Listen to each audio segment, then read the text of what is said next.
The Doing Good Index is a study in 15 economies that look at the factors that enable or impede private social investment, which includes philanthropy and other types of investment, such as impact investing and CSR. The indicators we looked at can be grouped into 4 categories.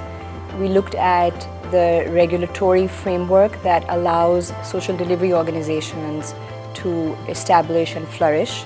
We looked at the fiscal and tax incentives that are available to philanthropists and corporations and individuals for giving. We also looked at the societal ecosystem that nurtures and supports the social sector.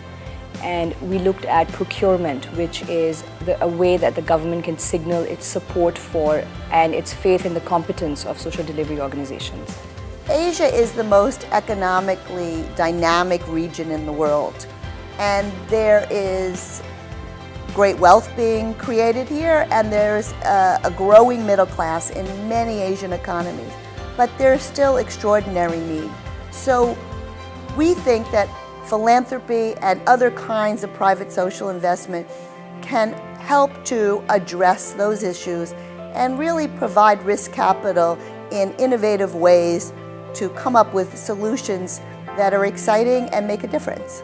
Our findings show that people are out in front of government, that there's a lot happening in Asia by individuals, by companies, by universities, by organizations, and that if governments could put in place the right regulations, the right policies, the right tax incentives, it would really create that magic recipe that would allow Asia to leap ahead and maximize everyone's contribution.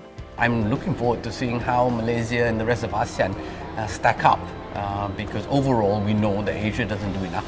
Like in the US, if Asia were to give 2% of its combined GDP towards philanthropic and charitable giving, it would come out to $507 billion. To put that in perspective, that's 11 times the total overseas development assistance that's flowing to Asia. Also, it is a third of the $1.4 trillion bill for achieving the Sustainable Development Goals by 2030.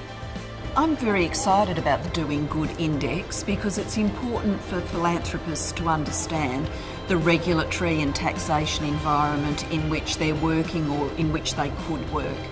People are only going to be attracted to spreading their wings and going into new areas with philanthropy if they understand what's going on.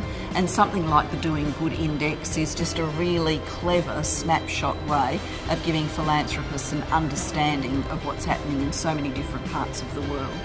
We intend to release the Doing Good Index every 2 years so that economies can see how well they are progressing along the path to achieving a truly supported social sector.